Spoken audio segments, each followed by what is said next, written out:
This meeting is being recorded. And we are on the chapter, let me scroll back here and find it.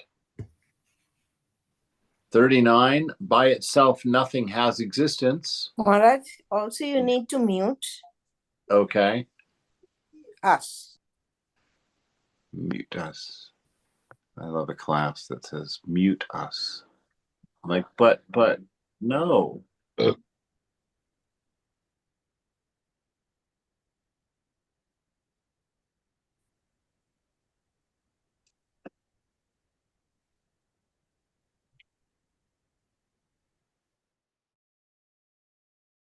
All right. Everybody's muted. But again, I encourage you, and I say this because I encourage you to speak up. If you've got a question or something to add or say, that you're always welcome to join in. And our question today, well, he's our questioner is making a statement more than he's asking a question, but he's been going on trying to find purposes and trying to find differences and trying to find indications of all of these different things of the realized state, because we talk about it as a state.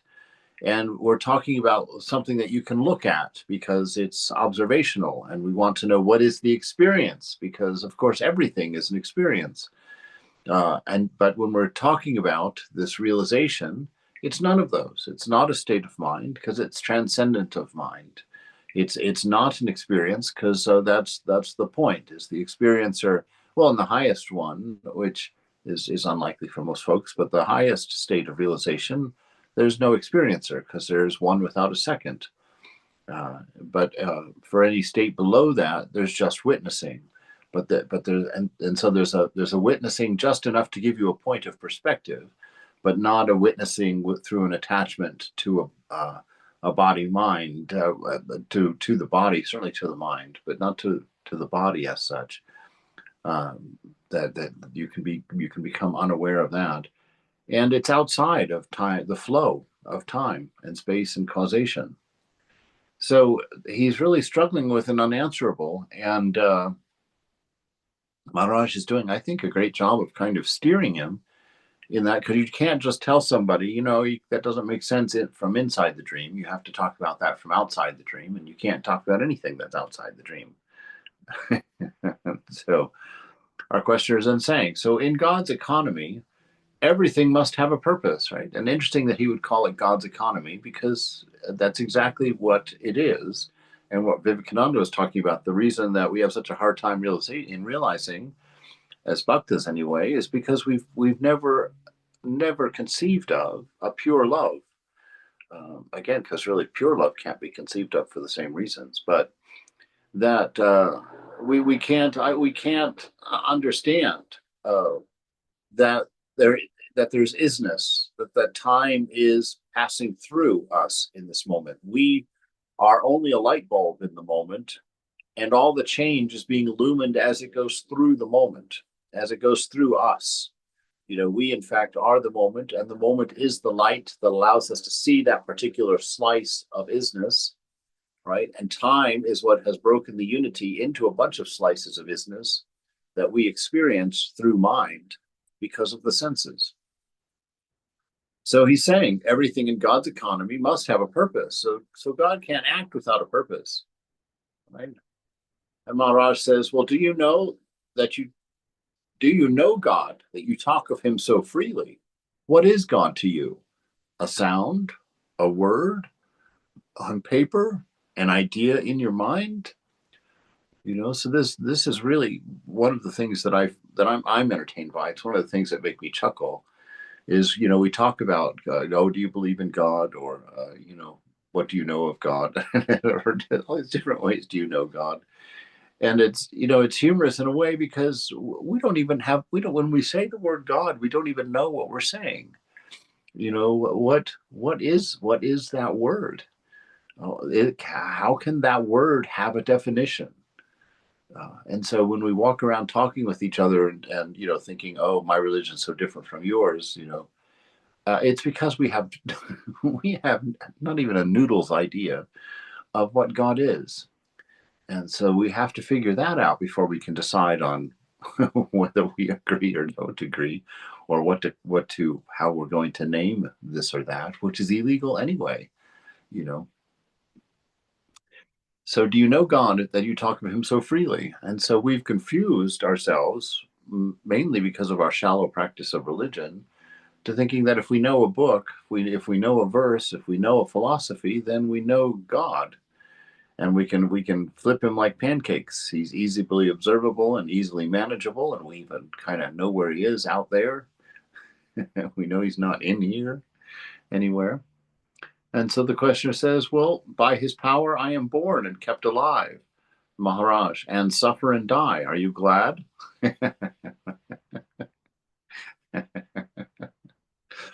Questioner, it may be my own fault that I suffer and die. I was created into eternal life, into life eternal.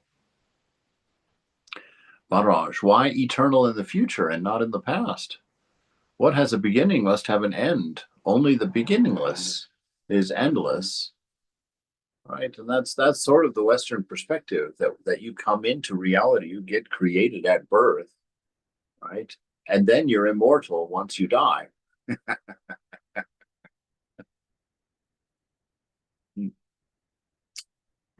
Of course, it's not quite that simple, but really it is. You know, that when I was a Christian, I was going to get my immortality later. I was going to get my reward later. You know, here I just had to slog it through. There was no hope of knowing God on this side of the fence. And so that's one of the things I really loved about Hinduism, is that, you know, one of the swamis in Mayavati in '99, when I was walking with them, said to me, you know, I'm experiencing my immortality now. He said, it's not something that begins or ends, obviously. It's the isness. And so it blew my mind to sit and think about that. Wow, I'm already immortal. That's not for later. I'm already immortal. And this dying is just a speed bump, you know, along the way. So it may be my own fault that I suffer and die. I was created into eternal life. Why eternal in the future and not in the past? Right? If you have an eternity that starts at a point, it's by definition not eternity, because it has a boundary in time. So it's he's saying, how can you have an eternal future without an eternal past? Eternal is outside of time. It's not a matter of time. And see, I think that's the problem. We think of immortal life as a really long life, but that's not what it is. It's a timeless life, right? A timeless life. And if you try and think about that, you just might realize God, because it'll blow your mind circuit for sure. Questioner, well, God may be a mere concept, a working theory, maybe. A very useful concept all the same. Yeah, we do need a word for something that we can't possibly understand. So in that sense, it's a very useful concept, Maharaj. Well, for this, it must be free of inner contradictions, which is not the case. Why not work on the theory that you are your own creation and creator? At least there will be no external God to battle with. Right? Isn't that the truth? It's like, bring it down to what you know. You know, don't let anything not here, not now infect our here and now, right? We've said that in the past. And so why place a God outside of your experience? Why place a God in an unknowable place, an untouchable place? Why not bring it to your very experience of isness? The things in yourself that you know, that just are. Then the questioner says, well, this world is so rich and complex. How could I create it? Maharaj, do you know yourself enough to know what you can do and what you cannot? You do not know your own powers. You've never investigated. Begin with yourself now. Right? He's bringing it down to practical. Bring it down to here and now. Stop talking about all this stuff that's out there in this nebulous other space. And having this illusion that because you have a word for something, that you can know something or you can talk about something. Just because you know a 3-letter word, you can now say what God is, and you can talk about him as if he's got a handle that you can manage him with. right? So he's saying first, the very beginning is to understand that you know nothing. The beginning is to undo all of these ridiculous ideas of God in a box and you in a box, and what the relationship is between those two boxes, because neither of those boxes is real, and neither of them has an attribute that's identifiable. They actually cannot be talked about by anything other than just a concept of a box, which is a wrong concept. And so he's saying why start in a wrong place? You're going to get very confused if you start with the idea that you're separate from God and he's out there. That's going to be more of a challenge for you. But of course, as a bhakta, we do that initially, but because it's the love that actually develops between us and God that is God. So we have a wrong concept of God and we have a wrong concept of me, and we put them in a mind together in a little shrine room and we have them interact. And what actually happens, that love between an ideal and its projection grows inevitably into an understanding that one is the image and one is the thing itself. And the thing itself is outside. It's a triad to your wrong idea of God and your wrong idea of you. It's not that you're going to be dissolved into the wrong idea of God. It's that the wrong idea of God and the wrong idea of you are both going to be absorbed into a love that envelops both of them, and that love is God, right? And so your ignorance of God and your ignorance of yourself, which is your concept of both, dissolves into the real third, as it were, to know that both of those things were within the dream itself, but the dreamer was the realization. So begin with yourself now. And questioner says, well, everybody believes in God, right? And is that true?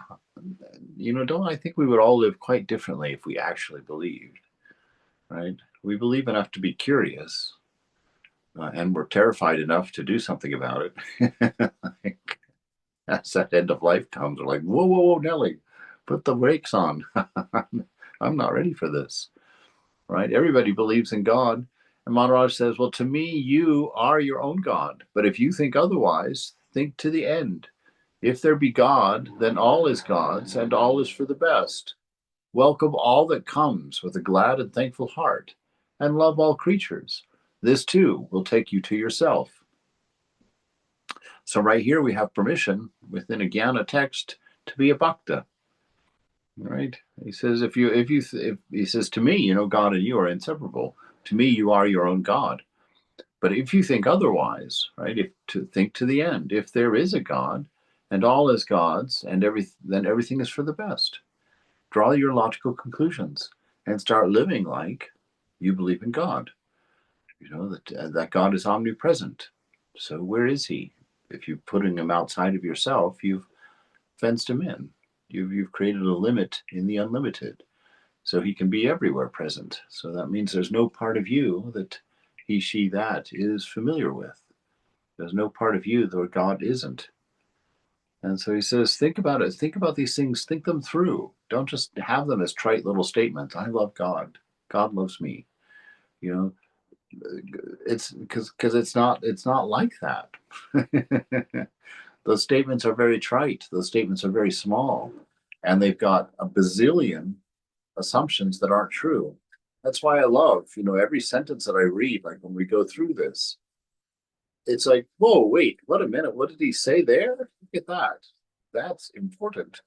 To go through, don't let words be words.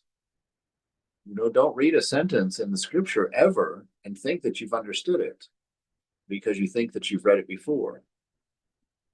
So be open to these ideas. Have a very flexible mind. Always be learning. Always be expanding. That's what Vivekananda says. Life is expansion, right? Contraction is death. So always, the purpose of life is to live,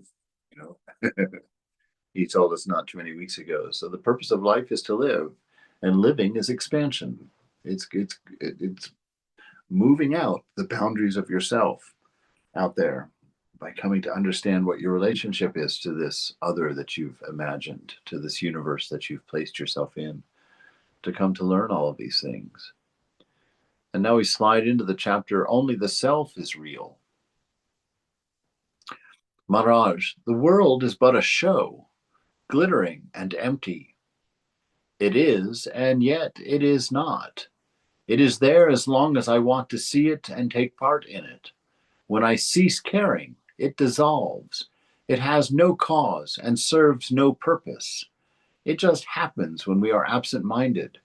It appears exactly as it looks, but there is no depth in it, nor meaning. Only the onlooker is real. Call him self or Atma. To the self, the world is but a colorful show, which he enjoys as long as it lasts, and forgets when it is over. Whatever happens on the stage makes him shudder in terror or roll with laughter. Yet all the same, all the time, he is aware that it is but a show. Without desire or fear, he enjoys it as it happens.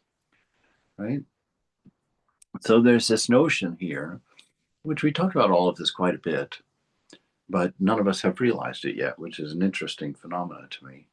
One of my biggest frustrations, actually, in life is like, why all of this reading, why all of this studying, and why all of this practicing, and no realizing?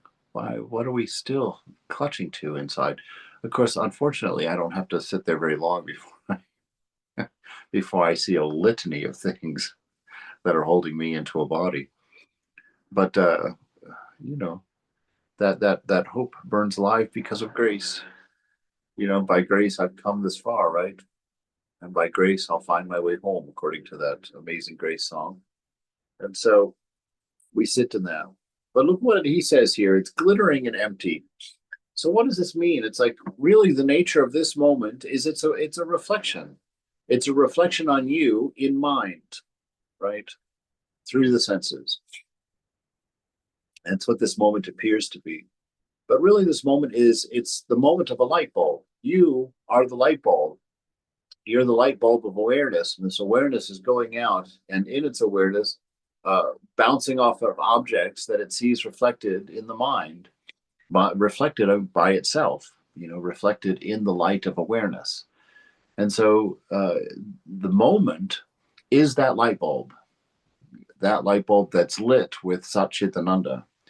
And what that light bulb is illuminating is the imagined world that we live in, right? And so all change is happening only in the sliver of that of what is visible from that light bulb as it passes through, as that frame of the movie goes in front of it, and gets reflected on mind. It's glittering and empty. So it's just the light of awareness passing through an ignorant mind and reflecting back itself with limitations, with restrictions.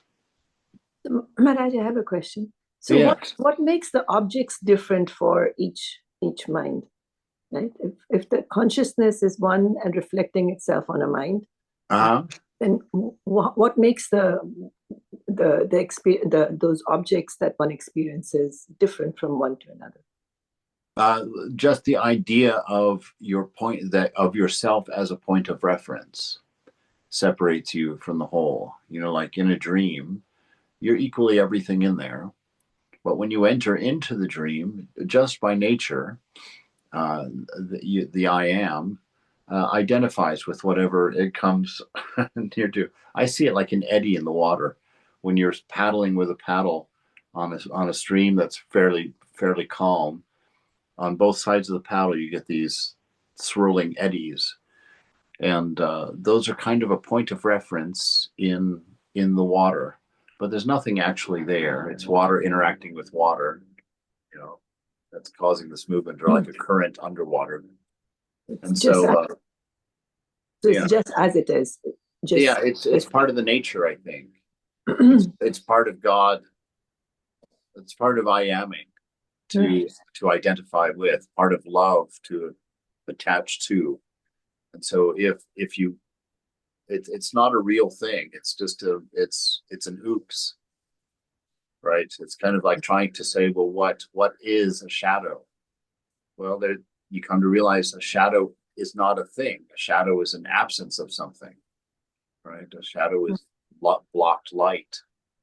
And but when you talk about what is it, There is no isness there. It's just an is not. And that's what we are. We're an is not. When we think of ourselves as a body, our mind, when we move about in time, it's because we're identifying ourselves by the is not and not by the is. Thank you, man. So it's the moment is glittering and empty. So you're just a slice. You're the lens on the camera, on the projector. You are the light that's shining through that lens, and your ignorance is the movie passing in front of you that you're seeing and experiencing through senses, and projecting a story, assigning a story to it. So it is, and yet it is not. Right? This moment is not identifiable. When you start thinking about what it is, it seems to me at this point, the conclusion I've reached in my own mind so far is you have a choice. You can believe in a past and a future, or you can believe in a present, but you can't believe in all three. And you say, why is that? Because if you've got a future, at what point does it become the present before it's the past? You know, that moment is infinitely small. That the if you've got a future becoming a past, that line, that demarcation line actually doesn't exist. You're not ever going to be able to get to a slice that says this is now, right? And so but yet here it is. So this is what he's saying. It is, and yet it's not. Everything is constantly changing. And he says some very interesting things in other places. He says that actually that the moment is recreated new every moment. You know, that there is no past, there is no future, there's no relationship between one slice of moment and the next slice of the moment. He says even if you take them immediately next to each other, the two frames will still not you can't place one inside the other, because every atom in the universe would be in a different place in those two slices of time. So he says it's glitter and it's empty, which means it's a movie, so you can't take from it. It's a dream. You can't eat, you can't sleep. You can experience all those things in your dream, but you're not there. I was talking to a Buddhist yesterday on the plane, sitting next to me, and he actually turned out to be one of these Buddhists that practiced lucid dreaming. And he says the way that he always comes to know that he's dreaming is that there's two things that you cannot do in a dream, he said. And this was fascinating to me. Can you imagine? Does anybody know what those two things are that you can't do in a dream? I was so intrigued when he said that. I was so pulled into the conversation all of a sudden. Die and wake up. No, the two things that you can't do in a dream are, one, you cannot look at a clock face. You cannot look at a clock face. And so it says, so in your dream, look at a clock face in your dream. And if you can't do it, if you can't find a clock face to look at, then that's an indication that you're dreaming. If you can see a clock face, then you're not dreaming. And I was fascinated by that, because the way that we diagnosed Swami Asitananda's dementia was that the doctor asked him, as the first task, we went into the office, and the doctor, and he's, we described the symptoms, and he says, well, let's do some tests. So he gave Swami Asitananda a pencil and a pen, and he says, draw a clock face. And I watched, and Swami Asitananda also was like, why? That's silly. I can easily do that. But when he got that paper and pen and tried to draw a clock face, he could not do it. He could not do it. He put all the numbers 1 through 12 between the 1 and 3 on there. He just 1, 2, 3, 6, 7, 8. And he said, and he just got so befuddled, like he could see that it wasn't happening, but he had no idea why it wasn't happening. It was a very strange thing. So I was fascinated with this whole Whereas they notion. did the same thing to Mrinal, and he couldn't do it. Yeah, it's I love it, because I mean that's a mystical thing right there. and the fact that you can't do it in the dream either. That is a real separator between the waking world and the dreaming world, which I've been looking for. What is it that makes a dream and the real for us? Why aren't we more confused between the two? So that's a very subtle difference. You can't draw time, place. And the second thing is you cannot read text. You cannot read text. If you read text in a dream, it will change each time you read it. So those are the two ways that you know that you are in dream state and not in waking state. And so if you can get yourself practiced to a point where you can remember to ask yourself those two questions, can I see a clock face anywhere? And can I read text? Those are the two things you can't do in a dream. Reading text means just reading a book? Yeah, just a piece of text. In the dream. Every time, any text that you read in the dream will read differently every time you read it. So I drew a clock face, Swami, so does that mean I'm okay? What's that? I can draw a clock face. Does that mean I'm okay? Temporarily. I mean, so this moment you're covered. All right. So the world is but a show. It's glittering and it's empty. There's nothing to be gotten. It's like a dream. It is, and yet it is not. You can't define the moment. Why can't you define the moment? Because the moment is God. The God is existence. And this moment is that existence. The God is love. And this moment is that love. God is this being, this isness, the I am. And so, of course, you're never going to be able to identify it because you're going to find that being God, this moment cannot be captured. There's no way to catch it. It is, and yet it is not. It is there as long as I want to see it and take part in it. Right? That's that whole story thing. As long as you're interested in mind, you're going to identify with it because that identity is what causes the interest. It's like, oh, wait. What was that thought? I like that thought. What was that memory? I liked that memory. What was that concept? A husband, a wife. Oh, I like that concept. Oh, intimacy. Oh, I like that concept. Power, right? All those things, as long as we're interested in the changing, as long as we watch the mind and something catches our attention, then there it is. It remains for us. But he says, when I cease caring, when I become interested, are disinterested in the contents of the mind, right? It dissolves. The illusion does not maintain because you don't have that interest. That interest is what made you a point of reference and made you read the text. It was that something made you focus on a particular and then identify with yourself as a particular to experience that other particular. And it happens magically. It happens. We just do it as part of our nature, this identity. So it dissolves. It has no cause. There's not a reason for it. It's the nature of being, right? And it serves no purpose because it's not in time. It's outside of it. It's eternal. It's outside of time, space. It is the space itself and beyond. And so it is the time that's flowing. So it's all of those things. It just happens when we are absent-minded, when we're not paying attention to mind. It appears exactly as it looks, but there is no depth in it. There is no meaning in it. I had that sort of experience one time coming out of a meditation. I couldn't be convinced that I couldn't put my hand through it. That I could reach out to whatever I was seeing and just poke a hole through it and reach behind it. That what we see is an infinitely thin film. There is no there. As long as you believe that you're the body, you can eat. But as long as you know yourself not to be the body, where is eating? You don't have anything to feed. And if the mind, it's the same. So it's there, but it's not there.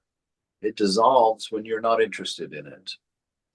Right? So it is the fact that you're interested in a noisy mind that you have a noisy mind. Let the mind be noisy and just become disinterested in it, and it will quiet. So you can cut the knot instead of untying it. Only the onlooker is real, right? That's the same way of saying that which is not changing alone is real. Anything that changes is a projection. And so only the onlooker is real. So whatever you're looking at, instead of getting involved in what you're looking at, get involved with who's looking at it. Let that always be your question. Don't be concerned about what you're looking at. Be concerned with what's looking. And that awareness of awareness is the practice that is Jnana Yoga, right? And being aware of that awareness as God and the presence of that God, that is Bhakti Yoga, okay? Only the onlooker is real. Call it self or Atma. Put a handle on it if you need to. To the self, the world is but a colorful show, which he enjoys as long as it lasts and forgets when it is over. Right? And so it's only because of identity with mind that we have memory. And it's only because of our identity with body that we have things to remember. And so we store those things up and we remember them, and they cause our karma. And I got a new way, a very interesting way of thinking of karma this week. I realized you see karma when, if somebody looks at you in a certain way, you're going to interpret that certain way. Right? If you're present in the moment, they just looked at you.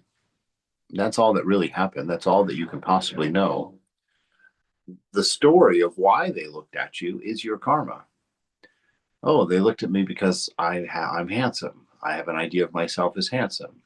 Or they're looking at me because of that pimple on my face that's giant and bloody, that happened this morning. That's why they're looking at me. So the fact of the matter is, they just looked at you. The story that gives you more information than you have, that is your karma, right? So what the situation just happens. Everything is always just happening. But the story that you've given to that thing is your karma. The way you've explained it to yourself is your karma. So it's a very interesting thing when you make assumptions. It's like see two people walking together on the street, you imagine that they have something to do with each other, but you don't know. Whatever happens on the stage makes him shudder in terror or roll with laughter, yet all the same he is aware that it is but a show. Without desire or fear, he enjoys it as it happens, right? So that's why you can watch a theater show and somebody can shoot someone on stage. Well, in the old days, you didn't clear the building, but these days you might. Only an American can laugh at that for sure. Goodness gracious. But yeah, so this notion of being aware, this is where we lose suffering. This is where we lose anxiety, is because the more we come to have the experience of ourself as observer, right? It is, and this is just a stage along the way. It's not the realization. This is part of practice. The more you meditate, the more you become aware of this undeniable fact that I watch my mind and I watch my body, and they are constantly informing me of their states. As long as you don't make that distinction, you think that all that's happening to you. Then that's what identity is. That's what attachment is, right?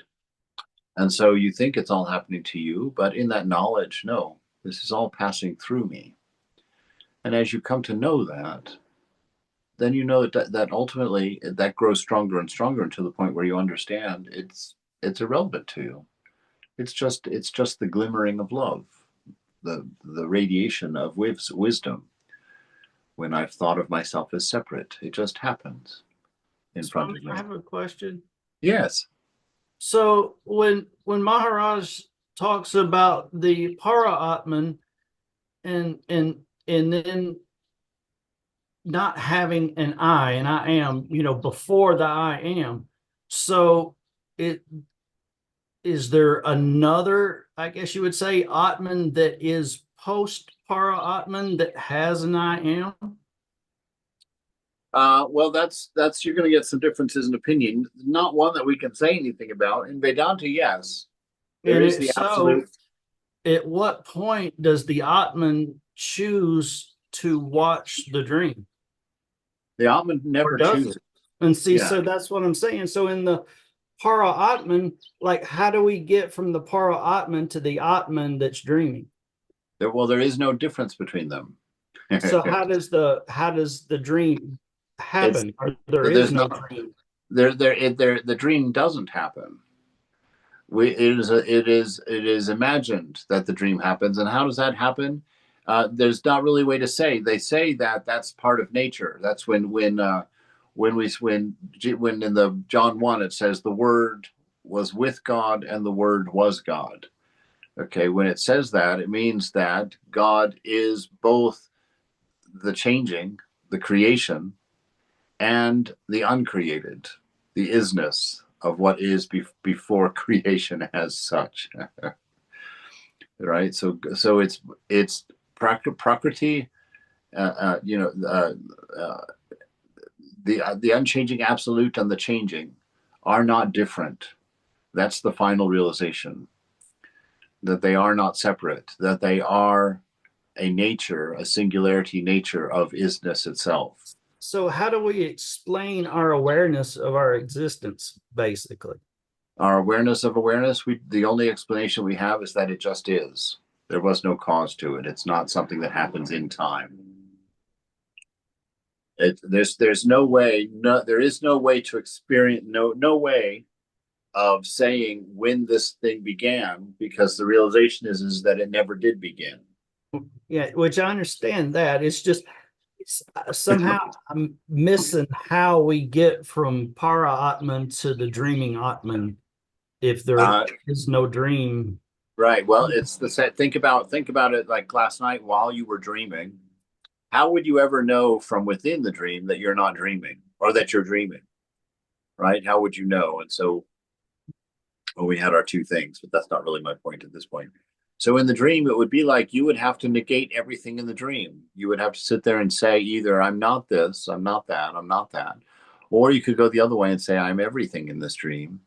And you go through and just do the practice and you let go of things that you know have to be story in order to realize that thing, that unchanging thing that is present in the waking world and then slides magically into dream world. What is the thing that slides between those two states, or seems to slide between those two states? Because it doesn't actually change when it slides between them. Something, the illusion changes. But that which is the illusion from the perspective of the self, the embodied self, is separate. And so we have to do all these practices to realize that it's not separate. Because in the dream, you certainly experience your separateness from your own self, because everything in that dream is yourself, but you don't know that, right? And in the waking state, it's very much the same thing. So it's this sliver of fishing line or crystal, if you like, whatever you like, just to imagine something. This thing that slides between those two states itself is unchanging. It doesn't do anything. So how dream happens, well, that's a question for you to answer. How did your dream start last night? And why did you do it? The answer lies in yourself. But see, the awareness of it is very subtle. That's right. Because what I was going to say, from my perspective, I don't know when I started dreaming and when I stopped last night. Yes. So to me, it's one continuous dream. Well, keep following that. Perhaps it is. Well, I think it is. Okay. Well, there you go. These questions will be answerable by you when you're ready to hear the answers. But they won't come necessarily in a form of a sentence or a spoken realization. It will be one of these things that's dropped in where suddenly you understand it. And if you were to try and write it down, you simply couldn't, but you get it, in a nonverbal sort of way, a nonverbal sort of understanding. It's just kind of like, aha. Everything you say and do condemns you. That's basically. that's true because it can't be done without desire. There's no movement without desire. So yes, you have to attach to something in order to think or act. So you're right. But I mean, but isn't that why mother is our mother? I mean, she's Shakti that comes because of desire, right? Well, she is the desire itself also. I mean, mother is anything that changes. Mother But is before that, when it's non-dual, there is no world or you, and then you're literally becoming into existence as way we understand it in non-duality from Shakti. Like it literally mothers us the world into existence. Well, she is that. I mean, She is the manifestation of that, of existence. She is the existence of exist. God is the noun. Shiva is the noun. The unchanging is the unchanging love, the unchanging wisdom. And mother is the expression of it. Anything with an ing at the end of it. So mother is existing. Father exists.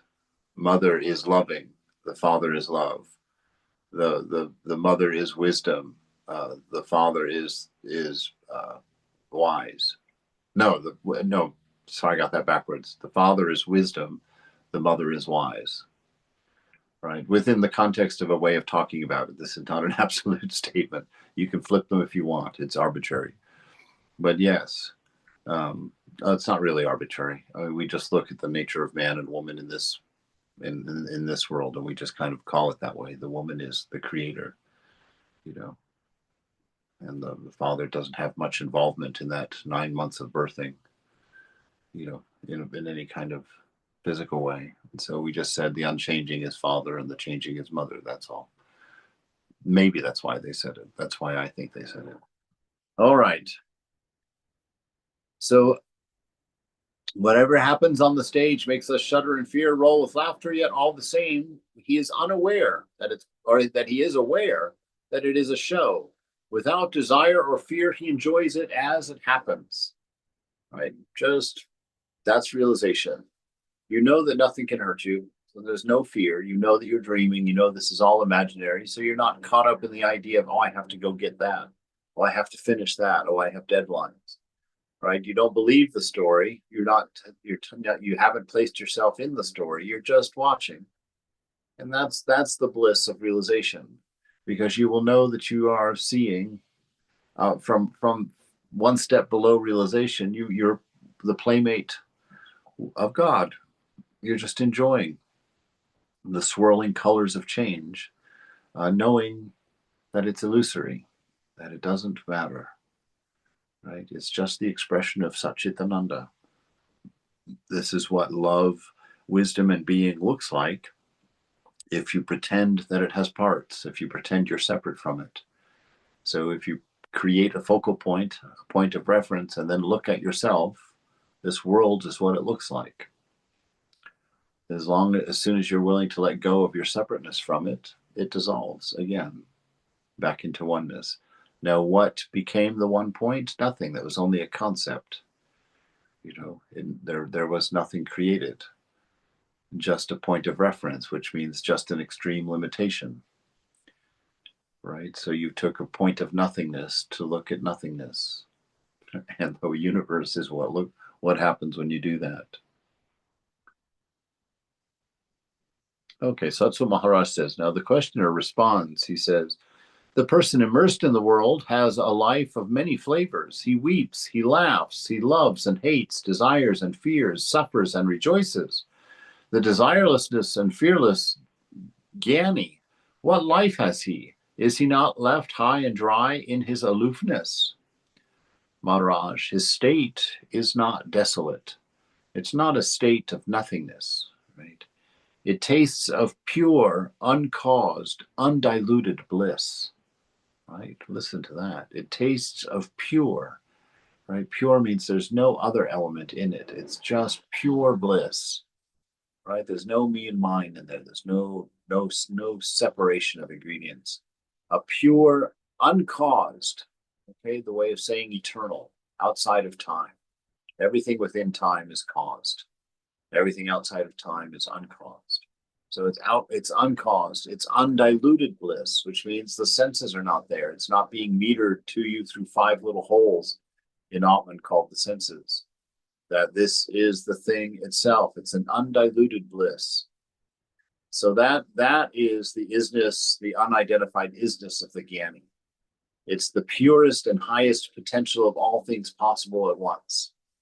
Right? It's everything all together. It's the perfect expression of love. He is happy and fully aware that happiness is his very nature, right? Happy is expressed bliss, shall we say. And that he need not do anything, nor strive for anything to secure it. He's come to know that bliss is his without a cause. So there's no reason to finish or run or fix or do. It follows him like a perfume.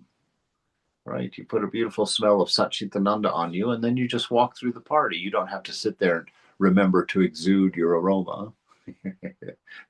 It's part of you at that point. Your presence, that's what it means.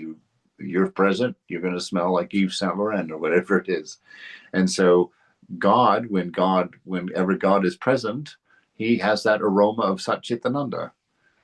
That's what God is. So there's not a cause to it. And there's no absence of it. There can only be a forgetfulness of it. And then you say, well, what is forgetfulness? Well, it's the negation of memory. It's not anything in and of itself. So we've really got, our duality is really based on self and not self. And so you can see that there's an illusion there. It's like in the dream. You've broken the dream into self and not self. But what's the truth? Well, you got to use the thorn to figure it out. Use the wrong idea that I exist to begin contemplating your existence. Let the things fall away. And that's the hard part, letting things fall away, because we don't know what we're standing on. We're very uncomfortable with that. So his state is not so desolate. It tastes of pure, uncaused, undiluted bliss. He is happy and fully aware that happiness is his very nature, and that he need not do anything nor strive for anything to secure it.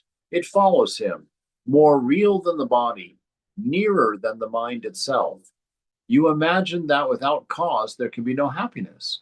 To me, dependence on anything for happiness is utter misery. Pleasure and pain have causes, while my state is my own, totally uncaused, independent, unassailable. That is meditation. To release into that knowledge of yourself. There's nothing I need, nothing I want. There is nothing to be done. The joy that I'm seeking is the joy that I am. And grace is going to be the method by which you accept that, or the easiest way to accept it. If you're going to do it just by knowing it, then it's quite the practice to get that subtleness to hold. It's not that it's hard to do. It's very easy to do because it's what you are. But it's very difficult to see. It's very difficult to see because it's a very subtle removal of a point of reference. And that's what all this practice, we can't hold our mind on a single thing for more than a split of a second, and so once we come to know or come to find that self, keeping our awareness on it, that's what all of practice is about. Getting yourself to hold that awareness and not being caught up in a thought, not taking flight into a thought, but remaining at the cause of thought, remaining at the very base and just letting it ooze, letting it emanate, knowing that you're not separate. There's nothing separate there in it, nothing causing it, just isness. Anything that you think is beyond that is a delusion. It's not real and has no explanation because it has no existence, right? You go and study the biology of your reflection in the mirror. It's a very short study. There's no biology, right? But if I take a magnet to get into that mirror, I could probably get as close to that reflection as I want, right? And study it out. All right, so to be in this state, it's 10 o'clock. Let's go ahead and call it a day.